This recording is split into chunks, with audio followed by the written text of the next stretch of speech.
Good morning. Happy Wednesday. Happy beginning of March.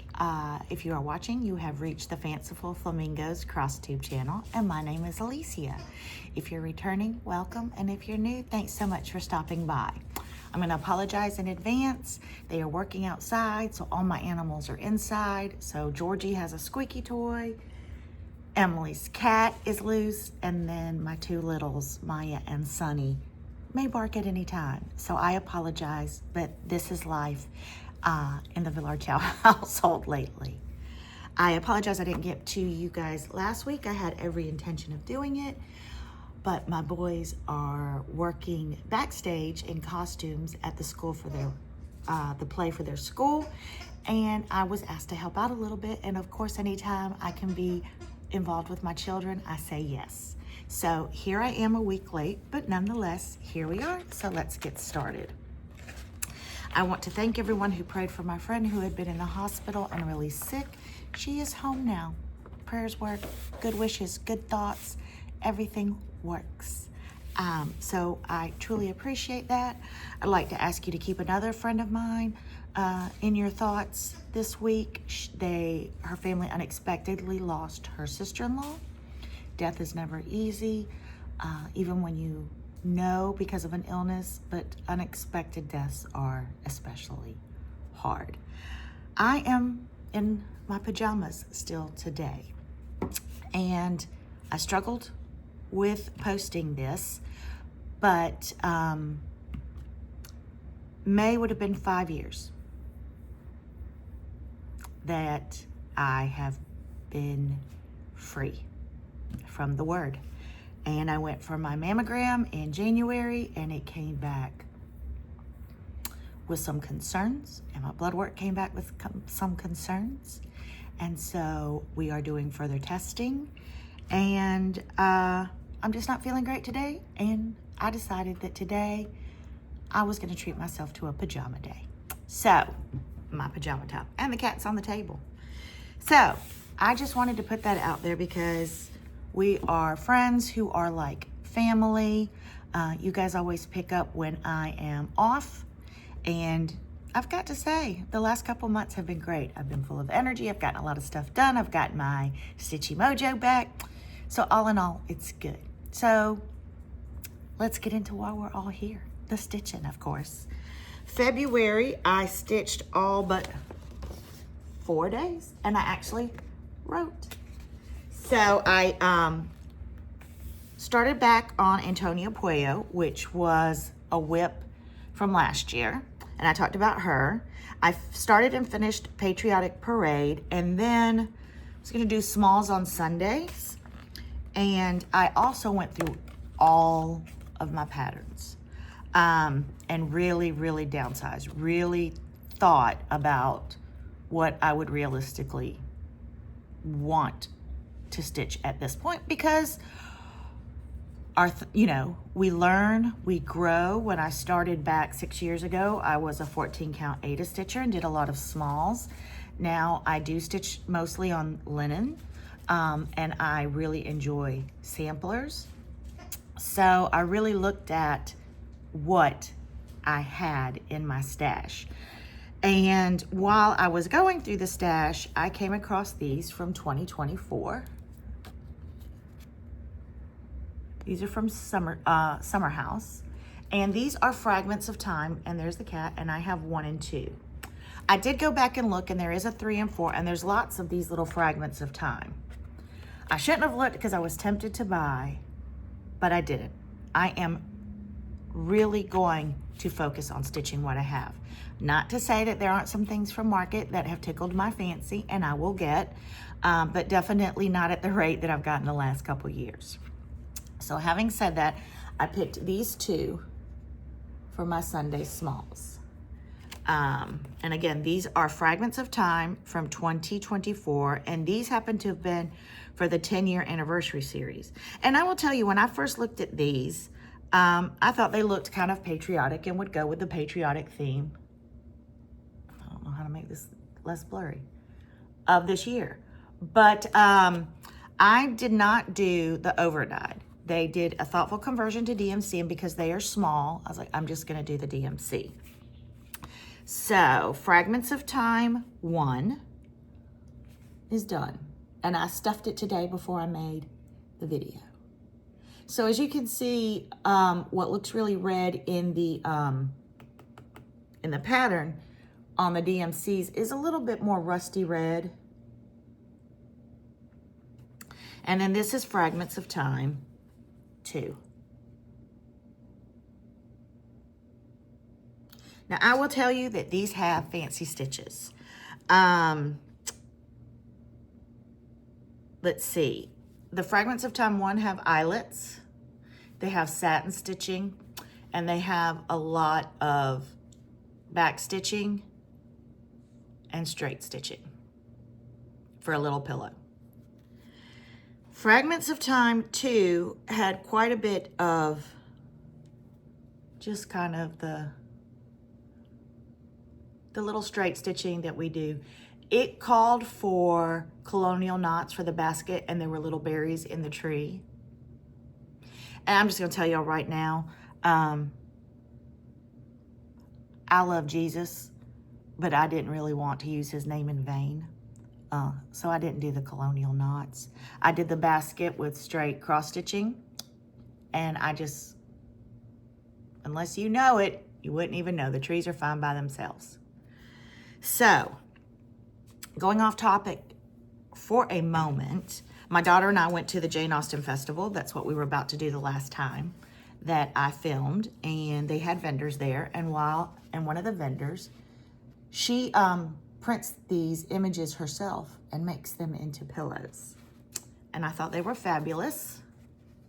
So, of course, I bought 4 because you know me, I could never buy just one of anything. Ask Animal Crackers. If you know, you know. And she has these really pretty patterns on the back. I kept the tags on because I wanted to remember how much they cost. But I thought that they would go well in one of my pillow bowls, which is another topic I will discuss. And you guys know that I collect, anytime I can find one, I do not pass up a Paul Revere bowl. This one has not been polished. Sometimes I like the tarnish. I think I might polish this one. But when I finished the first house, I thought, you know what? It's kind of looked like Elizabeth Bennet's house in Pride and Prejudice, the little manor house that she grew up in. And this looked to me like where Emma grew up. So I thought, well, these would be fantastic filler pillows with my bowl. And I'm gonna do some more houses. I might do some letters. Judy Whitman, JBW Design, has great little petites that have the alphabets. And so I may include some of those in there as well. But I love it. And I thought this was such a clever idea and a different kind of add-in. And I'm sorry, Sonny's probably seen a squirrel. What can we do? So this one was a start and finish for February, and this is my first start and finish for March. And these can really be done in 2 days. And then one of my purchases that I'll talk about, I bought some more Tilda fabric from Fat Quarter Shop. I bought a bundle. You know I love Tilda. And I just thought that, and I did the same. I was watching Saltbox Stitcher Carol this weekend, and she talks about sometimes she'll do, I don't always do the same backing because I don't finish my pillows all at the same time. But since I know the kind of theme I want to create for this bowl, I am going to attempt to use the same backing on the pillows that I do for this bowl. So I've gotten that done this year, or this month. And then, let's see, let's go over. I got my blessing sampler from January. This was the Plum Street tomato sampler back from the framer. And they did an amazing job. She's just beautiful. And this is my local framer, Creative Frame, Donna. I use her for everything. And we've been working together now for 2 or 3 years. So sometimes if I just don't have the time, I will drop it off and say, Donna, you know what I like? And she picks the best frames. And this is already hung in my room. And I will show a picture of some of my samplers with some of my Wedgwood Jasper ware that I've been collecting. This is the least affectionate cat in the world until you're doing something. If y'all have cats, you know you know. Now, my last video, I know that I had talked about, I had sewed this backwards when I was making the pillow, and I just wanted to keep it out to show everyone that mistakes are made, easily fixable. So I did took a little seam ripper, unstitched it, stitched it back, closed it up. Haven't decided how I'm gonna finish this. I think I want to find some Froofy pom-pom because she ain't tiny. She's like me. And I think I want to have her as a pillow on one of my chairs. She's not needlepoint, but so I think I want to go find some really bougie trim for her. Not my normal style, but I think she deserves it. So I got her done in February. And then I got out a whip. And I talked about this. This was a whip that Jen, and I decided that we were gonna stitch last year. It is GH 1857, and she is a booklet. She is a booklet. And there's lots of things in here. In fact, I might do some of these to go in the bowl I just showed you. And I did do a motif. Now, I didn't just stitch on her on one Wednesday. I actually stitched her Wednesday, Thursday, Friday to get this motif done. She will be big. Can't even see me. But these colors, while they are muted, are just breathtaking. Breathtaking. And she is hard to put down. But she's also one that you have to pay super close attention to. And we all know that counting is not my forte. So I have decided that once a month I will take her out and I will do a motif. And today is Wednesday. So when I finish this video, I will pick her up. Like everything that we stitch, of course, once we pick them up, they're hard to put down. As is Antonia Puello, which is my big project. And I want to finish her. I talked about this before. This was a kit that I got from Evertote and Roxy Floss. She did the conversion of this Jan Hicks, and I've had her for 2 or 3 years. And it is a Spanish sampler. And she has 6 borders and a ton of alphabets. She, I want to say, is at least 8 pages. She could be 12. I have finished the first 4 pages.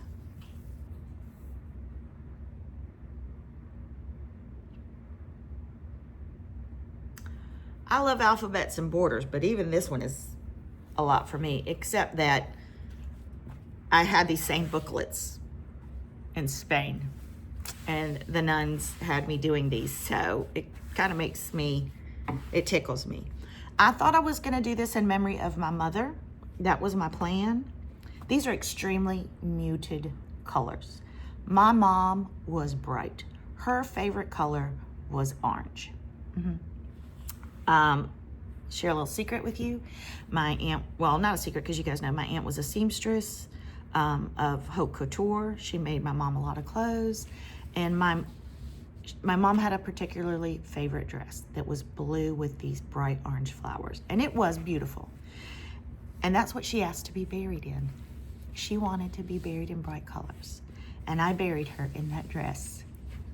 So these are muted colors. And Antonia Puello did this in 1913. Well, my grandmother, her mother, Ignacia, was born in 1900. And I feel that these colors are maybe more indicative of my grandmother. Now, my grandmother was widowed young, and she wore black for the rest of her life. Every once in a while, if we would have a family function, she would put on a gray dress, and if we had a wedding, she would wear a deep purple. But she never, ever came out of mourning. So I am going to finish this and put her name in it. And I will find another bright one, another Spanish one for my mom. So I am doing this for my grandmother. And my grandmother was a prolific knitter and crocheter, and much to her dismay, I do knit horribly and I cannot crochet to save my life. All of my mom and her sisters were very artistic.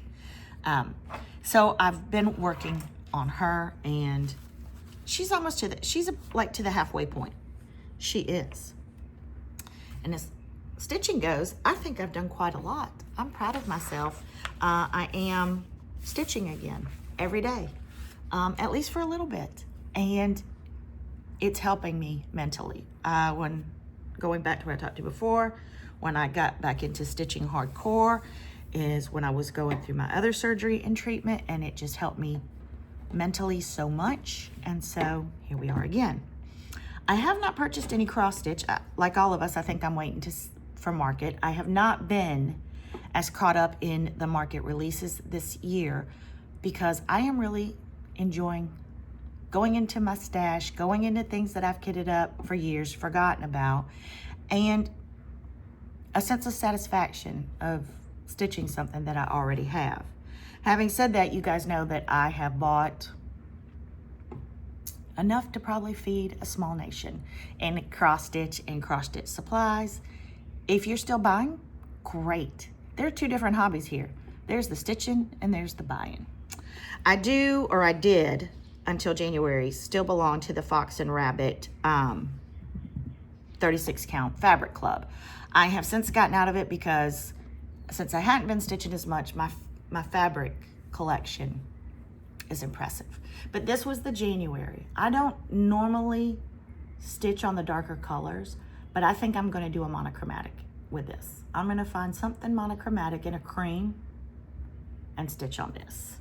And then the other things I bought were, of course, since I'm finishing pieces, all of the fabric I have just wasn't quite right. So I did go to Fat Quarter Shop and buy this Tilda bundle. And then this is, I don't know who this is from. It says Andover. I just bought it because I liked it. Laundry basket quilts. Let's open her up real quick if y'all have a minute. Get her out of this shiny plastic. Why not? I don't know how to get this so y'all can look at them, but look at these. Oh, delicious, delicious, delicious. I'm a sucker for a small print. But I stitch in these colors, so I should have enough for a few pillows. So I did get that. And then my other love is thrifting. And I've posted a lot about it. We have done a lot this year. I showed you my Paul Revere bowl, my silver bowl. But crystal has become popular with the millennials, bless their little hearts. And I have refound my love of crystal. Crystal's a lot easier to keep up than silver. But repurposing it, these young girls are so clever. And so a lot of them have bought cookie jars and vases, and they're storing their makeup brushes and all of these things in it. Well, I bought this crystal basket at my local thrift store, probably $6 or $7. And I thought, wouldn't she be lovely to hold all of my sewing scissors? And so she sits by my sewing machine. Sorry, I'm at a loss for words today. And she's beautiful, she's shiny, and my scissors were an investment. They deserve to be in something pretty and shiny, and I just put just a little stem in there of flowers to zhuzh it up a little bit. And then I have a smaller one on the other side that has all of my smaller scissors. And then if it is a pedestal, little crystal holder, if it has a pedestal base, I have to have it. And so I found her, and she holds my quilting pins right by my sewing machine. I have pin cushions out the wazoo. I have all of those magnet holders. It's not like I didn't have it, but tell me you just don't feel fancy just getting your quilting pins out of a crystal vase. And so that is some of the ways that I am merging my two loves together. So that is what I have been up to this month. It's only a 20-minute video. Let's see. My daughter and I did go to the Jane Austen Festival. We had a great time. We met wonderful people. I'll put some pictures at the end because she made her own dress. First time she had sewn, and she decided to do a Regency period piece with a corset backing. Oh, and she got so many compliments, and it just filled this mom's heart because she just found her people. She joined the local Jane Austen Society in Fort Lauderdale, and she joined the Florida chapter as well. And we will definitely be going back next year, not only because it was great, but it was in Mount Dora. And if I could live anywhere in the whole wide world, it would be Mount Dora, Florida. It would. So we did that. Vincent and I have been thrifting every weekend. The boys, again, are helping out in the play, and the play starts this Thursday is opening night. So they are running through the play every night. All the costumes are done. I got to thrift. The play is called Sideshow, and it's kind of like, The Greatest Showman. It is carnival. So the story kind of centers around these two conjoined twin sisters and the loves that they find in the carnival, and then all of the carnies. And these two girls wear a harness and are together the entire show. The funny thing is that they have been together for so long that Saturday Vince was helping with a prosthetic leg for the three-legged man. He's an engineer, that's his thing. So I went out to watch the run through a little bit. Even when these girls aren't harnessed, they walk together, they sit together, they eat together. I was like, bless their hearts. So that opens up this weekend, and we will be helping with the concession stands, and hopefully we will at least get one night to see the play. Other than that, I don't really have any other plans except to thrift, to stitch, to wait and see all of the goodies from market, and then to go up to the cross-stitch cupboard when Karen and Mary come back, and Kathy, and see what goodies that I do want to add to my stash. Now, this next little bit is going to be about my retreat and my Shopify shop. So if you're not interested in either of those, I wish you an absolutely fabulous week. Always choose joy and keep stitching. So if you are coming to the retreat or would like to know about it, it is in Altamonte Springs, Florida. It is June 18th, 19th, and 20th. We do still have a few spots available from people who have had things come up. It is 3 days. It is $300. There is not a designer. It is open stitching. We have fabulous vendors, and meals are provided. You get lunch on Thursday, lunch on Friday, and lunch on Saturday. So you do get 3 meals with that. Let's see. We do tons of games and giveaways. Everybody leaves with a door prize. You do get a goodie bag of a pattern from the Proper Stitcher. And that's all I'm going to say about that. I don't know what else I just have such an amazing time at my own retreat that I just want everybody to come and participate and enjoy. You can go to the link, or you can go to Facebook and ask to join Stitch Florida 2026. Again, Stitch Florida 2026 on Facebook. I will accept you, and there is a link that'll take you straight to the Shopify shop, and there is a link where you can do your reservations. There is a smalls exchange, like every year, 5 by 5, and it can be nautical or patriotic this year. Red, white, and blue for this amazing country that we all live in. If y'all can think of anything else, shout it out to me. The other thing that I want to say is that because I purged so many patterns, I am going to pass that on to you. I am going to start listing the patterns in my Shopify shop. Give me a few weeks because it's going to take me a lot to take the pictures, upload them, price them. And I'm also going to start selling some of my thrifty finds that could go along with your stitching. I will be selling Paul Revere bowls. I will be selling teacups and little silver cups that I find to make pin cushions, salt cellars, and things that I use from days gone by to enhance my stitching areas, my tchotchkes. And I will also be a vendor at my own retreat with some of these vintage and antique pieces that I find.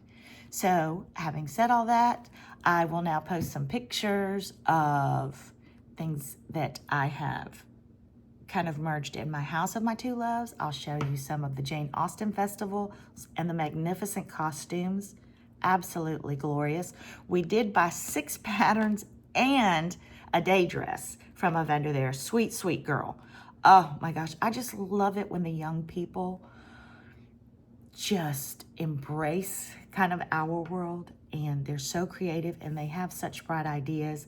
And while we love, obviously, I'm an oldie but goodie. We also need to encourage the young people to keep cross-stitching going for a new generation. So let's welcome them all in as well and all of their ideas. Y'all have a great week. Again, don't forget to choose joy. Bye, y'all.